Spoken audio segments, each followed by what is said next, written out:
Le premier pays de République noire qui a eu son indépendance en 1804, le premier pays de République noire qui s'est battu, qui s'est révolté pour sa liberté, l'un des premiers pays qui a réussi à avoir son indépendance, et là je parle d'Haïti. Vraiment, j'applaudis les habitants de cette île, j'applaudis ce pays fantastique, car ils se sont battus pour devenir autonomes. Et ça, c'est surtout en partie grâce à leur héros, qui est parfois considéré comme un martyr.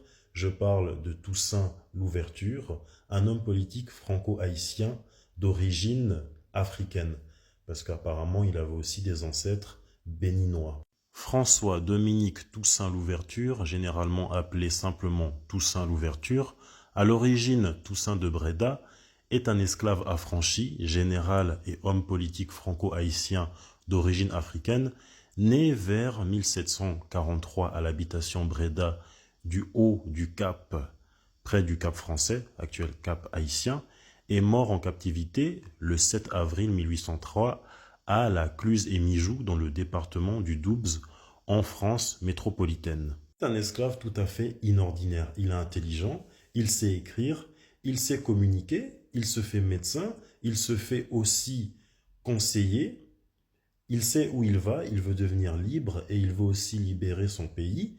C'est en 1776 qu'il devient affranchi, donc complètement libre.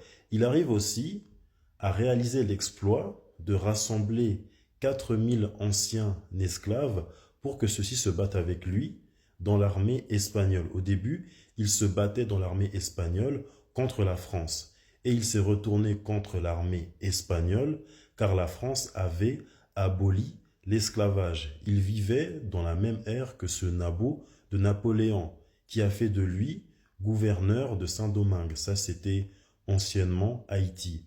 Et c'est aussi Napoléon qui l'a fait descendre. Napoléon l'a fait monter, Napoléon l'a aussi fait descendre, car il devenait trop dangereux. En 1801, il voulait que son île, Haïti, devienne autonome, ce que Napoléon a clairement refusé.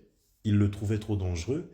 Il a demandé à son beau-frère de rassembler une armée de 20 000 personnes pour tenter de stopper Toussaint Louverture, ce qui s'est malheureusement réalisé. Ils l'ont jeté en prison et il est mort de froid et de faim. Il n'a malheureusement pas pu voir l'indépendance de son pays bien-aimé.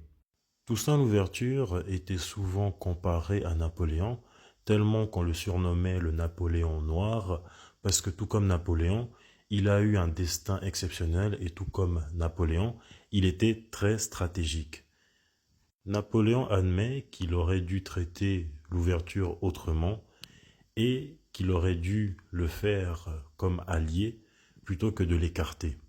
Pour savoir un peu plus sur la vie de cet étonnant personnage et ce héros Toussaint Louverture, voici une mini-série avec comme acteur principal la légende haïtienne Jimmy Jean-Louis, qui est un véritable mastodonte. C'est un acteur, un footballeur, un mannequin, un danseur.